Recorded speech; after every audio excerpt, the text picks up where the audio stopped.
pedido seu, não é um pedido seu, mas é um pedido para que a gente faça esse mundo um mundo verdadeiramente melhor. Então, muito obrigado pela confiança e pelo convite. Boa tarde a todos e todas. Eu sou o Leandro, vou só me posicionar um pouco melhor em que lugar estou nesse momento, né? Porque para mim tem muito valor no sentido do atendimento a que conjunto de crianças, com que conjunto de crianças trabalho. Trabalhei durante muito tempo com a educação infantil, durante 9 anos na rede municipal do Rio. Quando ingresso no Colégio Pedro II, também ingresso na única unidade, que nem propriamente um campus é um centro de referência, o Centro de Referência da Educação Infantil Realengo, lá no campus Realengo. E por circunstâncias da vida, eu precisei me transferir para a unidade do Engenho Novo 1, mas ainda leciono educação física para os pequenos. E por que digo isso? Porque quando a gente pensa, inevitavelmente, a reforma do ensino médio, ela salta aos olhos, inevitavelmente. Né? Os itinerários formativos é uma tragédia. Mas se a gente for aprofundar um pouco mais e for lá na educação infantil, a BNCC, que já é, com a devida licença, um lixo, a educação infantil tem 23 ou 27 páginas, num conjunto de 600 páginas de documento. Isso mostra a gravidade de um segmento tão importante para a educação básica, fruto de muita luta e conquista dos últimos 20 anos e que tende a voltar para a assistência social. E aí aqui nenhum demérito da assistência social, pelo contrário, deve estar conosco na escola, inclusive. Mas, inegavelmente, a educação infantil, estar na educação, é um avanço para todos nós, em especial para a classe trabalhadora. Então, a proposta aqui, eu vou pedir para o Samuel passar, é a gente entrar um pouco no debate, propor um debate, para pensar a crise da educação física como uma crise, como o Matheus apresentou, uma crise de totalidade. A educação física é um extrato dessa realidade. É uma parte dessa realidade concreta objetiva, né, da qual a educação faz parte. Então, antes de qualquer coisa, a gente precisa se perguntar qual a função social da escola, qual a função social que a gente quer para a escola. E, de conjunto, qual a função social que a educação física deve ter. Certo, acredito que vai ser acordo entre nós, os processos de pesquisa e avanço científico que o nosso campo teve, que a nossa área teve, sobretudo nos últimos 20, 30 anos, né, o que é um curto espaço de tempo, é muita evolução. Sair da concepção da aptidão física, da ginástica, para condicionamento físico, para uma concepção pedagógica, e toda a luta, inclusive, para sair da área 21, o que mostra o quanto a área da saúde é forte, nos mantém ainda presos à área 21, é preciso a gente pensar que concepção de escola a gente quer para nós e para os nossos estudantes, e que concepção de educação física a gente quer para nós e para os nossos estudantes. Então, a proposta aqui é a gente debater um pouco, dialogar um pouco sobre o que fazer na educação física. Mas o que fazer, Samuel, por favor, esbarra nessa que é a maior crise da educação que a gente vive nos últimos 30 anos, que é a BNCC. A BNCC é a materialização de toda essa alteração no modo de produção capitalista, que sai da lógica fordista para uma lógica de acumulação flexível, também conhecida como biotista, em que os sujeitos vão se educar para dar conta daquilo que vem no dia seguinte. E, dada a profundidade da crise que o capital vive nesse momento, se adaptar para a luta do dia seguinte, para milhões e milhões de pessoas, é dar conta daquilo que vai se alimentar no dia seguinte. Então a BNCC se apresenta como materialização dessa lógica em que os sujeitos devem ser adestrados para dar conta, dia após dia, da reprodução da sua vida. E aí ali eu exemplifiquei como uberização. A gente observar um contingente de trabalhadores e trabalhadoras hoje que dão conta da reprodução de sua própria vida em cima de uma bicicleta e com a mochila das costas, é de uma gravidade sem precedente. Quando a gente olha pelas marquises e pelas calçadas, a quantidade de pessoas que habitam as ruas hoje é sem precedente. Infelizmente, a BNCC vem para promover a resiliência desses sujeitos. A barbárie, tão citada pelo Matheus na apresentação dele, já começou tem muito tempo nas periferias das grandes cidades. A favela do Jacarezinho, nesse momento, vive a barbárie há 5 dias.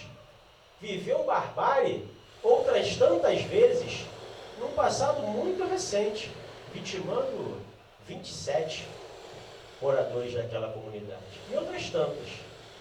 A BNCC vem para promover um conjunto de ações a partir do currículo, dentro da escola pública, que fique claro, na escola pública, para acomodar o corpo desses jovens que serão classe trabalhadora, por óbvio.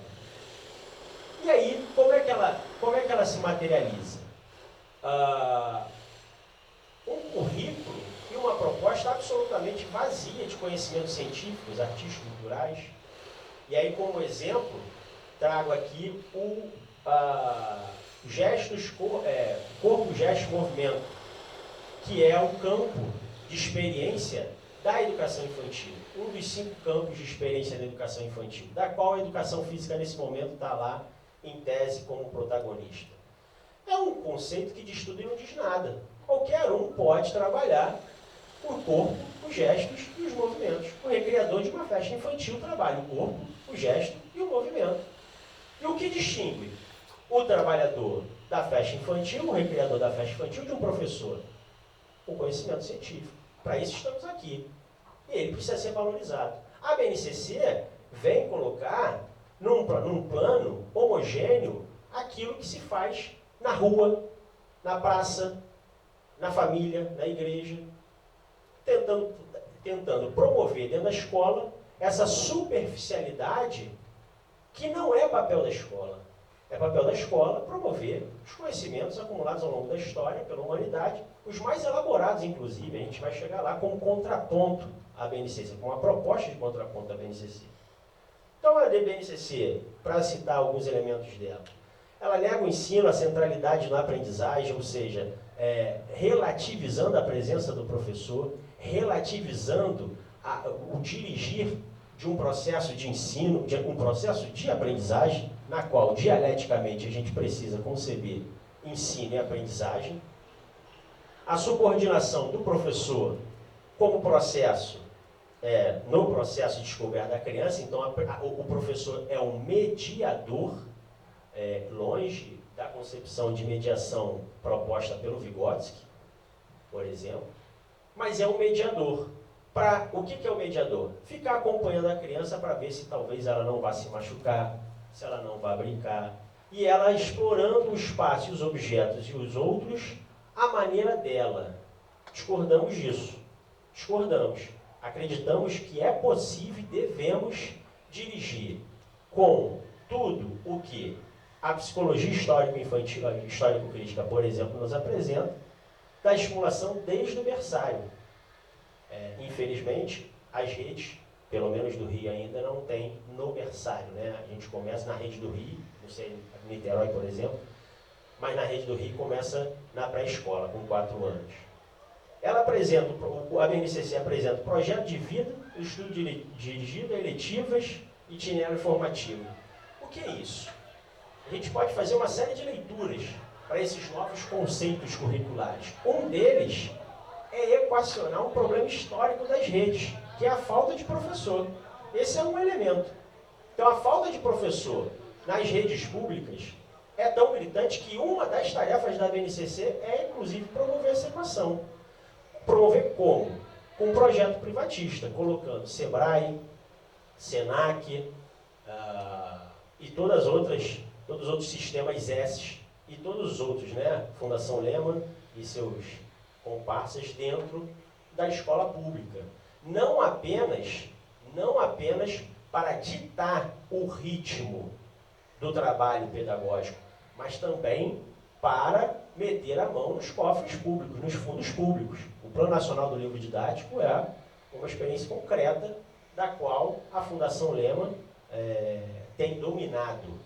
Leia-se Fundação Lehman, a principal instituição privada envolvida na construção e implementação da BNCC. A mais radical, eu diria. Por favor, Samuel. E aí, com a proposta de superação da crise, de uma crise pedagógica, e não propriamente da crise da reprodução, da crise do capital, né? Porque eu acho que a gente precisa, a educação física precisa se juntar, se unir com seus pares, numa perspectiva de totalidade, e com seus pares, não só os pares da educação, mas a classe trabalhadora, para a gente viver uma outra sociedade. Mas segunda-feira a gente sempre acorda e tem que estar na escola, trabalhando com os nossos estudantes.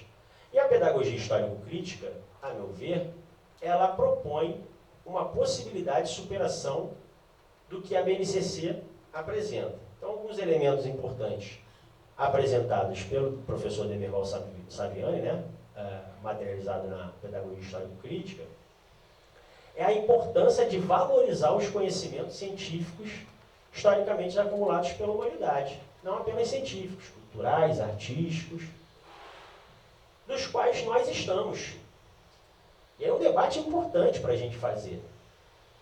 O professor Demerval Saviani trabalha com os clássicos, mas a gente está acostumado a pensar nos clássicos nas ciências exatas, nas ciências humanas, na literatura, na língua portuguesa, mas nós temos os nossos clássicos. O que é a capoeira, se não clássico? O que são as danças, se não clássicos? O que é o futebol, se não clássico? E por que não? Mas vamos chegar lá, quando a gente chegar numa proposta própria do nosso campo. O ensino-aprendizagem precisa ser trabalhado como um par dialético. A BNCC foca na aprendizagem, como eu disse, subjugando o professor às descobertas das crianças. Essas descobertas que se dão a partir da relação dele com o objeto, com o mundo, com as outras crianças, com os adultos. A pedagogia histórico-crítica vai defender uma direção acadêmico-científica para determinada etapa de ensino. E aí, dou um salto, né? Essa proposta visa a compreender o que a professora Lígia Márcia Martins tem estruturado e com bastante louvor, né? A tríade conteúdo, forma, destinatário. Então, eu posso trabalhar a ginástica artística, vou contar já uma experiência pessoal, com a educação infantil e com o ensino médio. Então, o conteúdo é a ginástica. A forma vai ser adequada ao que ela chama de destinatário. Aqui, aluno, que pode ter, e aí a experiência pessoal. Hoje eu trabalho do primeiro ao quinto ano do Fundamental 1. E o segundo trimestre, no período segundo são trimestres,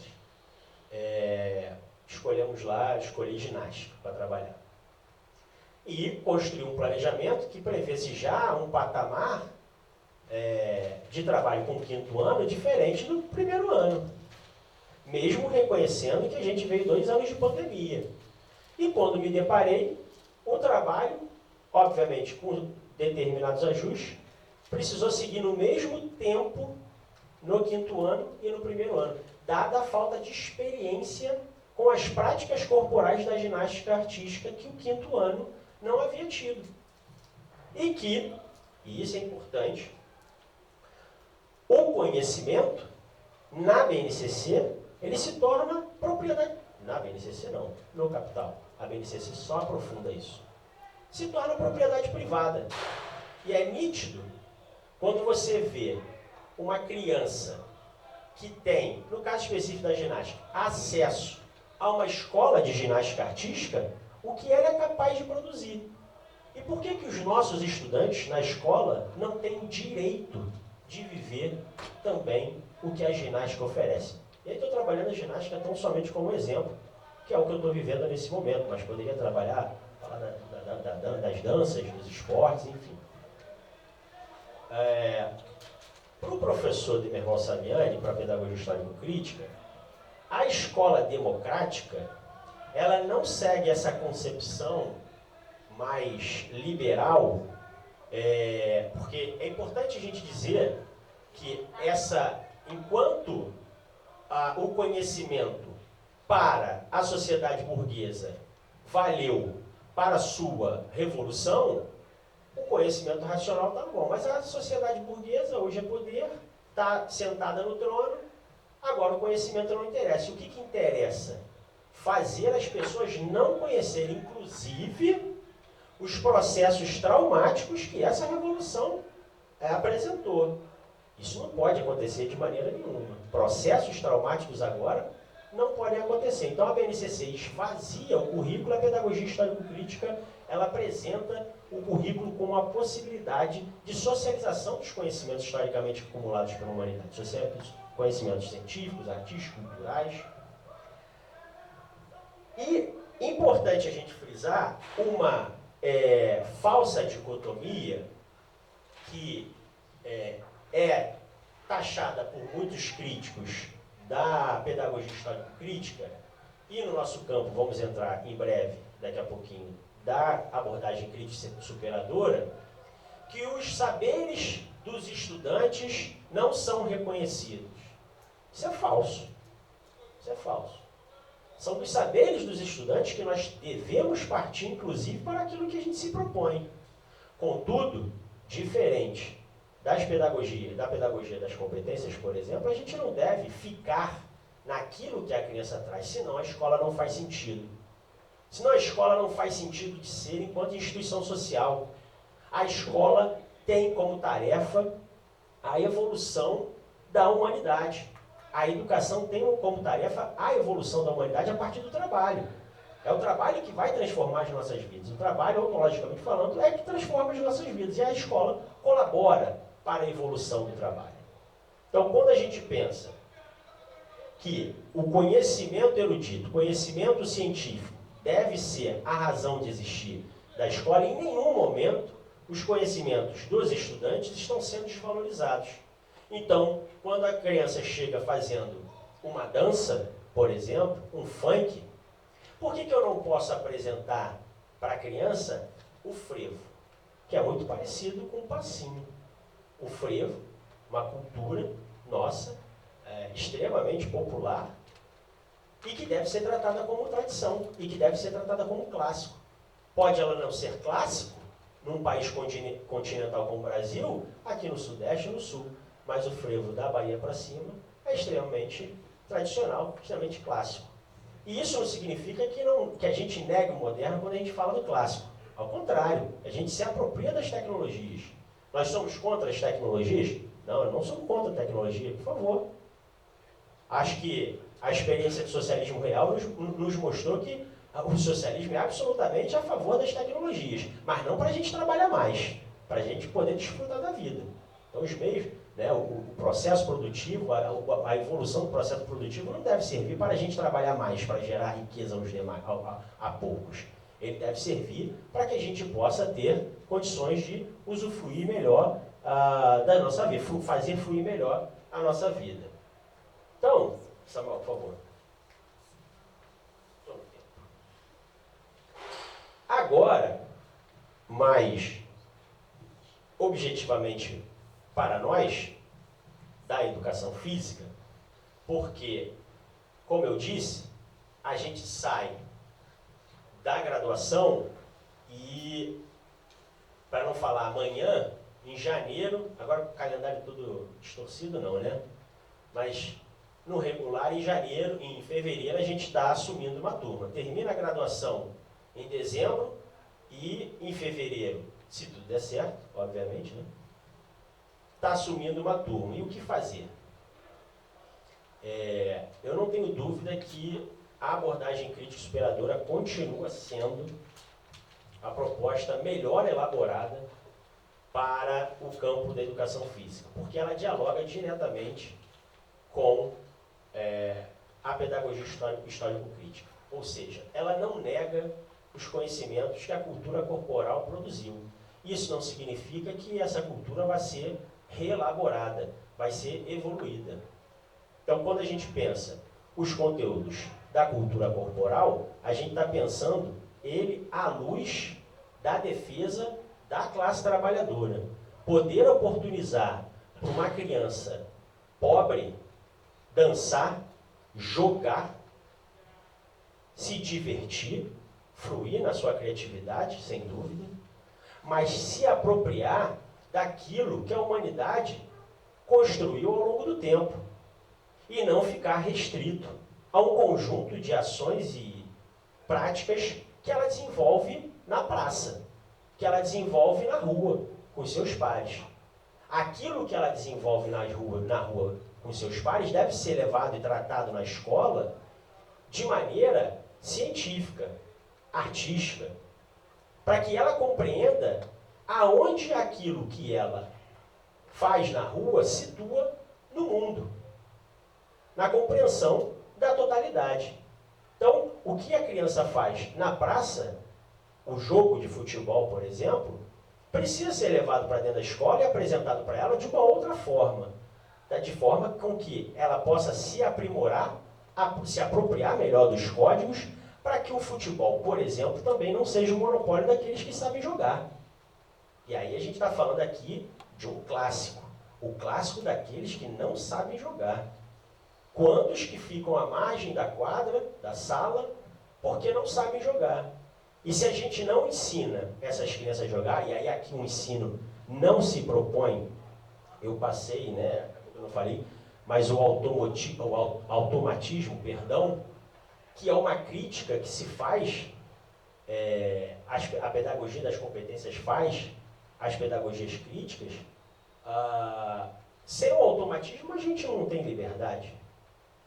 Se a gente não automatiza determinados processos da nossa vida, que liberdade a gente vai ter? Como é que dirige? Como é que come? Como é que anda? Andar é um processo de automatização. Com o desenvolvimento do meu corpo, eu vou saber. O adolescente vai chegar ali, esse corredor ainda é amplo, mas num corredorzinho menor vai bater os braços, porque o braço dele está crescendo. E ele vai se desenvolvendo e aquilo ali vira dele. Ele não precisa mais olhar para uma cadeira para não bater o braço. Essa automatização tão criticada, a pedagogia tradicional, e temos acordo, que era para adestrar, para castrar, para controlar, ela não deve ser levada a ferro e fogo quando a gente pensa os processos de liberdade, para a criança poder usufruir de determinada prática corporal. Então, só para retomar o automatismo lá da pedagogia histórico-crítica. A abordagem crítico-superadora, ela traz a sua noção de currículo ampliado e o eixo curricular como, a meu ver, uma proposta absolutamente relevante para a superação da BNCC, que nos coloca no campo das linguagens. Nos colocando no campo das linguagens, ela cria uma caixa da qual a gente não pode construir, por exemplo, com as ciências humanas. Afinal, somos da linguagem. Por óbvio, isso aqui é apenas uma ilustração. Não há, objetivamente, esses limites. Em alguns espaços até há. Mas, concretamente, a gente vê que é possível. Mas, do ponto de vista da proposta curricular, da política de educação nacional, a educação está nas linguagens, o que não permite, em tese, uma articulação com as ciências da natureza. Ora bolas, ora bolinhas de gude. O que a bolinha de gude tem a ver com a física? O sujeito chega lá no ensino médio para dar física, aí vai lá no quadro e tal, quando ele podia estar com uma bolinha de gude. No concreto mesmo, da sala, da quadra, na terra, experimentando a bolinha de gude, experimentando um jogo de vôlei, a física. Então, quando a proposta da abordagem aqui de superadora pensa princípios para os princípios enquanto eixo curricular, para construir essa proposta de currículo ampliado, a educação física faz parte de uma totalidade presente dentro da escola. Ela não está à parte. A meu ver, isso é de uma riqueza enorme.